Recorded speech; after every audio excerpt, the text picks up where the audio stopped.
انہوں نے charter of demand دیے، اس میں کوئی لپٹی بات نہیں کرنی چاہیے. جو بھی ان کے آئینی ڈیمانڈز ہیں بحیثیت پیپلز پارٹی، بحیثیت ممبر صوبائی اسمبلی، تمام ان کی آئینی ڈیمانڈ ہم منظور کریں گے. اگر وہ 100% ہے 100% کریں گے. یہ بات نہیں کریں گے جو 50% ادھر دیں گے اور 50% ادھر نہیں. جو ان کی آئینی ڈیمانڈ ہے، چاہے وہ نیٹ ہائیڈل پروفٹ کے حوالے سے ہے، چاہے وہ مائنز کے حوالے سے ہے، چاہے وہ گیس کے حوالے سے ہے، چاہے وہ مسنگ پرسن کے حوالے سے ہے، جو آئینی اور دستوری اور عمرانی معاہدے میں درج ہے اس سے نہ آپ انکار کر سکتے ہیں، نہ میں کر سکتا ہوں، نہ یہ کر سکتے، وہ ہم مانیں گے. جو غیر آئینی ہے نہ ہم اس کو مانتے ہیں نہ مان سکتے ہیں. میں دوبارہ پھر اسی بات پہ آؤں گا جناب اسپیکر اور اختتام کروں گا جو اس پریفیس میں لکھا ہوا ہے. It is the will of the people of Pakistan to establish an order. The state shall exercise its power through the chosen representative of the public. Chosen representative یہ لوگ بیٹھے ہوئے ہیں. اس دن بھی میں نے یہی بات کی ہے. اور الحمدللہ خیبر پختونخوا کی اسمبلی آج پاکستان کی وہ واحد اسمبلی ہے جس نے ثابت کیا یونانیمس طریقے سے، جب وہ ریاست کے آگے کھڑی ہوئی تو ریاست نے ان کے جائز اور آئینی اور دستوری مطالبات مانے ہیں، اور الحمدللہ ہم مستقبل میں بھی منوا سکتے ہیں. لیکن بال صوبائی حکومت کے کورٹ میں ہے. ہمیں پورا یقین ہے، ہمیں پورا اندازہ ہے انشاءاللہ جس طریقے سے ہم نے خوش اسلوبی سے یہ مرحلہ طے کیا. یہ منزل نہیں ہے جناب اسپیکر، یہ آپ ذہن میں رکھ لیں. یہ ایک مرحلہ ہم نے طے کیا ہے، منزل ہماری تھوڑی آگے ہے. اگر اس چیز کو ہم مزید لے کر چلیں گے تو مجھے پورا یقین ہے انشاءاللہ تعالی ہم منزل تک پہنچ سکتے ہیں. میری آپ سے درخواست ہوگی یہ جو ڈیمانڈز آئی ہیں اس کے اوپر آپ جس طرح ہاؤس میں بیٹھے ہم بیٹھ جائیں گے. جو ریکمنڈیشنز ہیں انشاءاللہ تعالی پازیٹیولی، فیتھفلی، آنیسٹلی ہم ان کو دیں گے.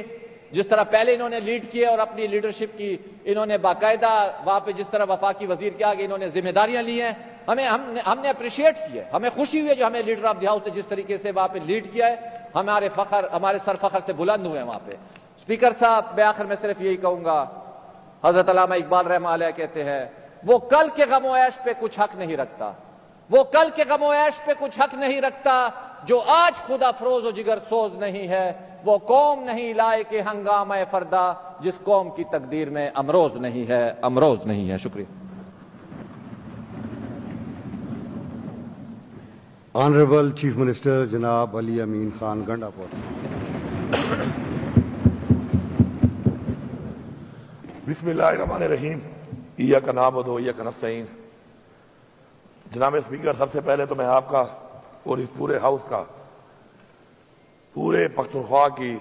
عوام کی طرف سے شکریہ ادا کرتا ہوں کہ جس طریقے سے وفاقی حکومت نے اپنا آئینی اختیار استعمال کرتے ہوئے ہمارے صوبے میں جو ہمارا ایک قومی جرگہ ہو رہا تھا اس کے اوپر ایک ایسے اقدامات اور ایک ایسی پالیسی امپلیمنٹ کرنے کے لیے عمل درآمد کرنے کا اختیار جو ان کا ہے، میں ریپیٹ کرتا ہوں کہ وہ اختیار جو ان کا ہے اس کو استعمال کیا، اور جس سے حالات نہایت ہی ناسازگار ہو چکے تھے اور مزید بڑھتے بڑھتے وہ اس حد تک چلے گئے کہ اس میں انسانی جانوں کا نقصان ہوا، لوگ شہید ہوئے اور زخمی ہوئے، سویلین بھی تھے اس میں، فورسز کے لوگ بھی تھے. تو میں سمجھتا ہوں کہ اختیار جو آپ کو ملتا ہے ضروری نہیں ہے کہ وہ اختیار آپ استعمال کریں. اختیار کو استعمال پازیٹیوٹی میں کرنا تو ٹھیک ہے، لیکن وہی اختیار جب نیگیٹیوٹی کی طرف استعمال ہونا شروع ہو جائے تو اٹ کین بی ڈیزاسٹر. اس کے نتائج نہایت ہی خطرناک ہو سکتے ہیں. مجھے فخر ہے کہ جس طریقے سے یہاں پہ پورے پارلیمان کا ایک وہی جرگہ ہی میں کہوں گا جو ہمارا رواج ہے، ہماری روایت ہے، یہاں بنایا گیا. پورے پارلیمان کو ایک کمیٹی بنا کے اور اس کے بعد ایک تجاویز سامنے رکھ کے مشورہ کر کے جرگہ کر کے، اور مجھے آپ نے اس کا مشر بنایا اور ہم نے بیٹھ کر تقریباً پوری رات اس کے اوپر ایک بات چیت کی. اور اس کے بعد میں تمام پارٹیوں کا جو یہاں موجود ہیں، اس کے علاوہ ان پارٹیوں کا بھی جن کے یہاں پر ممبران تو اس وقت نہیں ہیں لیکن ان کے بھی نمائندگان آئے اور بیٹھ کے ہم نے وفاقی حکومت کے ساتھ اس پہ بات کی اور ایک ذمہ داری لی اپنے اوپر کہ ہمارے صوبے کے اندر آپ ہمیں اختیار دیں کہ ہم ذمہ داری لیتے ہیں کہ ہم اس جرگے کو خوش نصیبی سے کریں یہاں پر، اور اس سے جو تجاویز آئیں گی اس کے اوپر آگے ہم مزید بات چیت کریں گے. الحمدللہ 3 دن کا ایک جرگہ تھا اور وہ جرگہ اختتام پذیر ہوا، اور اس کے بعد ان کے 22 نکاتی ایک ایجنڈا جو ہے، تجاویز جو ہیں، قرارداد جو انہوں نے منظور کی، اس میں تمام سیاسی پارٹیوں کے لوگ بھی موجود تھے اور تمام اقوام کے مشران بھی ان کے اپنے جو انہوں نے آئیڈینٹیفائی کیے تھے، نامینیٹ کیے تھے، وہ بھی موجود تھے۔ اب میں تھوڑا سا ان نکات پہ آنے سے پہلے تھوڑا سا ایک تاریخ کی طرف جانا ضروری سمجھتا ہوں۔ خیبر پختونخوا میں یہ حالات کیسے بنے؟ آج سے 45 سال پہلے اس خطے کے اندر اور ابھی تک اس خطے کے اندر 2 سپر پاورز ہمارے ویسٹرن بارڈرز پہ آئے، اور ان کی وجہ سے حالات جب خطے میں وہاں بنے تو ظاہری بات ہے اس کے اثرات خطے پہ اور بھی خطے پہ آتے ہیں۔ پہلے روس آیا، روس کی اس جنگ کے اندر ہم نے مجاہدین ڈکلیئر کیے اور مجاہدین کو آنر کیا، اور مجاہدین کے نام سے ہم نے کافی اعزازات اور باقاعدہ طور پہ آنر کیا اس چیز کو، کیونکہ اس کو جہاد ڈکلیئر کیا گیا تھا۔ انفارچونیٹلی چونکہ ہماری تو ایک بہت لمبی 1250 کلومیٹر سے لمبی ایک لائن ہے افغانستان کے ساتھ، انفارچونیٹلی جب دوبارہ امریکہ ان فارم آف نیٹو جب وہ یہاں پہ آیا اس خطے میں اور اس نے حملہ کیا یہاں پر، تو اس وقت بات مجاہدین سے کنورٹ ہو کر دہشت گردوں کی طرف چلی گئی۔ لوگ تو وہی تھے، بہت سارے چہرے بھی وہی تھے، وہی اقوام تھیں، وہی لوگ تھے، شاید ان کے بچے ہوں، شاید وہ خود ہوں، لیکن یہ جو شفٹ آف ایک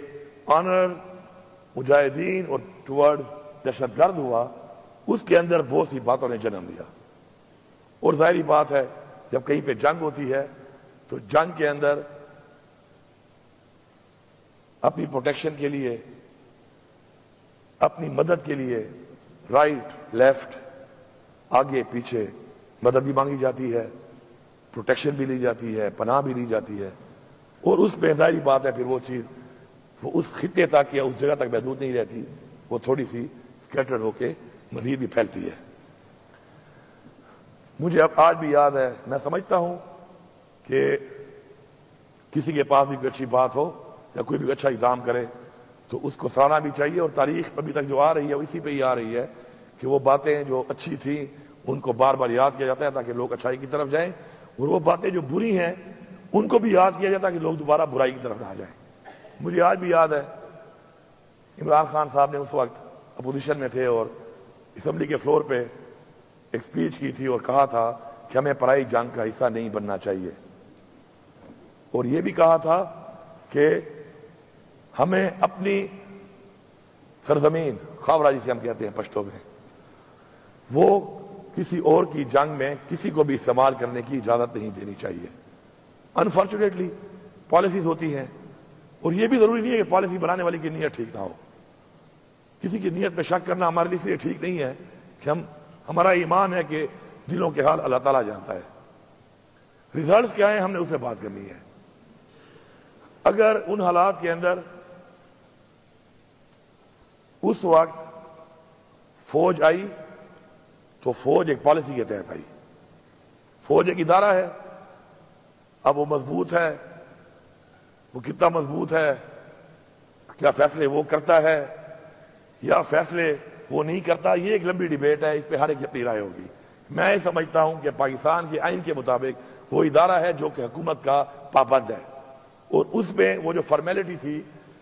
وہ اس کے مطابق حکومت نے ہی فوج کو یہاں پر آنے کے لیے کہا، چاہے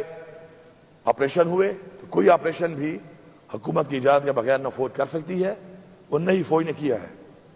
اب چونکہ ہم نے سیاسی بات کرنی ہی نہیں ہے، نہ ہی ہم نے کسی کی نیت پہ شک کرنا ہے، ہم نے پالیسی کی بات کرنی ہے۔ ان آپریشن سے کیا ہوا؟ آپریشن تو اس لیے کروائے گئے حکومتوں سے ایک پالیسی کے تحت کہ امن آئے گا، سوچ تو امن کی تھی، نعرہ بھی امن کا تھا، لیکن اس سے امن نہیں آیا۔ امن کیوں نہیں آیا؟ کیونکہ وہاں کے جو لوگ تھے ان کی تجاویز کو سامنے نہیں رکھا گیا۔ میں یہ سمجھتا ہوں کہ یہ جو آج کام ہوا ہے اور تمام قومیں جو ہیں ان سب کے لوگ بیٹھے ہیں اور ایک جرگہ کر کے انہوں نے کوئی تجاویز جو لائی ہیں اور اس میں امن کے حوالے سے بھی اگر وہ تجاویز کوئی دیتے ہیں تو میں یہ سمجھتا ہوں کہ ریاست کا فرض ہے، ہمارا یہ فرض ہے کہ ہم اب ان کی تجاویز پہ وہ تجربات کرنے کے بعد جن تجربات سے امن قائم نہیں ہو سکا تو ہم کن فیکون نہ بنے، اپنے تجربات ان پہ امپلیمنٹ نہ کریں، اپنے فیصلے ان کے اوپر مسلط نہ کریں، اور ان کی تجاویز پہ عمل کرتے ہوئے ان کو مطمئن کرنے کے لیے ان کی تجاویز کے مطابق ہم اگلا عمل درآمد اور اگلا لائے عمل بنائیں۔ اس سے فائدہ کیا ہوگا؟ اس سے فائدہ یہ ہوگا کہ جب ان کی تجاویز کے مطابق ہم اپنی پالیسی بنائیں گے، کیونکہ وہ سٹیک ہولڈرز ہیں اور اس میں کوئی شک نہیں ہے کہ قبائل نے بہت بڑی قربانی دی ہے۔ پاکستان کے لیے قبائل نے ہجرت کی ہے اور اپنا گھر بار چھوڑا ہے اپنے خاندانوں بچوں سمیت۔ یہ کوئی چھوٹی بات نہیں ہے، جو اس مرحلے سے گزرے ہیں ان سے آپ پوچھیں کہ جب اپنا گھر بار اپنا سیٹ اپ چھوڑ کے آپ ہجرت کرتے ہیں اور بے سر و سامانی کی حالت میں اپنی عزتوں کو ساتھ لے کے آپ کہیں اور جاتے ہیں تو کتنی دشواریاں ہوتی ہیں، یہ ان کو پتہ ہے۔ یہ جو لوگ اسے گزرے ہیں وہ جانتے ہیں، اور جنہوں نے محسوس کیا ہے اس کو وہ بھی جانتے ہیں۔ ایک بہت بڑی قربانی ہے۔ انفارچونیٹلی ان سے جو وعدے کیے گئے وہ وعدے بھی ان سے ایسے پورے کیے گئے جیسے ان پہ احسان کیا جا رہا ہے۔ یہ احسان نہیں تھا، احسان کا تو ان کا ہمارے اوپر تھا، اس ملک کے اوپر تھا، پاکستان کے اوپر تھا، امن قائم کرنے کے لیے، لیکن الٹا لگا ایسے جیسے ہم ان پہ کوئی احسان کر رہے ہیں۔ میں سمجھتا ہوں کہ ہمیں اپنی عوام کو، سٹیک ہولڈرز کو مطمئن کرنا اولین ترجیح سمجھنا چاہیے، اور میں یہاں پہ اعلان کرتا ہوں بحیثیت وزیر اعلیٰ کہ صوبے کے اندر جو صوبے کے حوالے سے جو باتیں ہیں پاکستان کے آئین کے دائرہ کار کے اندر رہتے ہوئے انشاءاللہ 100% ہم ان تجاویز کے اوپر صرف بات نہیں کریں گے بلکہ عمل درآمد کرائیں گے۔ آپ سب کے سامنے یہ چیزیں آ چکی ہیں، آپ سب چونکہ ایک کمیٹی ہے اس وقت ماشاءاللہ، آپ سب اس میں بیٹھے، ہر بات کے اوپر مکمل تفصیل سے آپ بیٹھ کے ڈسکشن کریں، اس پہ کون سی چیزیں ایسی ہیں جو کہ صوبائی حکومت نے کرنی ہے، کون سی چیزیں ایسی ہیں جو فیڈرل گورنمنٹ نے کرنی ہے، کون سی چیزیں ایسی ہیں جو مختلف ڈویژنز یا مختلف ڈپارٹمنٹ کے حوالے سے ہیں، آپ اس میں لا کے ایکسپرٹس کو بٹھائیں۔ میں چونکہ حصہ ہوں اس کمیٹی کا، آپ کا میں شکر گزار ہوں، آپ نے مجھے اس کا سربراہ بنایا ہے، میں ہر وقت آپ کے لیے اویلیبل ہوں،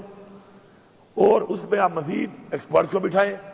اور ان سب چیزوں کی تجاویز مرتب کر کے پھر آگے ہم چلیں گے اور ہم فیصلہ کریں گے کہ کیا چیز ہم نے یہاں سے قرارداد کی صورت میں پاس کرنی ہے یا کون سی چیز ہم نے کہاں پہ لے جا کر اس کا مقدمہ لڑنا ہے۔ میرا یہ اپنا پرسنل بلیف ہے کہ ناممکن دنیا میں کوئی چیز نہیں ہے، ناممکن دنیا میں کوئی چیز نہیں ہے، ایمان اور نیت یہ میٹر کرتی ہے۔ اگر آپ کا ایمان مضبوط ہو اور آپ کی نیت ٹھیک ہو تو اللہ تعالیٰ آپ کی مدد کرتا ہے، تو اس لیے ناممکن کوئی چیز نہیں ہے۔ اب ناممکن کو ممکن بنانے کے لیے ہمیں اپنے تمام تر جو اپنے کوئی ذاتی مفادات ہیں یا ہمارے کوئی ذاتی ایجنڈے ہیں ان سے بالا تر ہونا پڑے گا، اور وہ ہم سب ہو چکے ہیں۔ ہم نے اس ون پوائنٹ ایجنڈا کے اوپر یہ فیصلہ کیا ہے اور پوری قوم نے دیکھا ہے اور پورے صوبے نے دیکھا ہے، تو ہم نے وہ پہلا سٹیپ لے لیا ہے۔ اب پہلے سٹیپ کے بعد اگلے جو سٹیپ ہے ہمارے لیے آسان ہے کہ ہم نے ایک فیصلہ کر لیا ہے کہ اس کے اوپر ہم نے سیاست نہیں کرنی، اس کے اوپر ہم نے پوائنٹ سکورنگ نہیں کرنی، اس کے اوپر ہم نے مسئلے کے حل کے لیے اپنا پورا بھرپور کوشش کرنی ہے۔ اور اللہ تعالیٰ نے کیا فرمایا ہے؟ اس نے یہی فرمایا ہے کہ آپ کوشش کرو صلہ میں دوں گا۔ تو انشاءاللہ مجھے پورا یقین ہے اس کے اوپر کہ انشاءاللہ جس طریقے سے ہمارے لیڈر عمران خان نے، اس کے بعد پھر ایک نیٹو سپلائی کے خلاف عمران خان نے ایک یہاں پہ ایک دھرنا دیا تھا یہ جہاز چوک کے اوپر، میں نے بھی یہاں پہ رات گزاری تھی وہاں پہ رات کو، مجھے آج بھی یاد ہے اس وقت یہاں پہ جھاگ نہیں لگا ہوا تھا، اب یہ جھاگ چوک بن چکا ہے، یہی جگہ تھی۔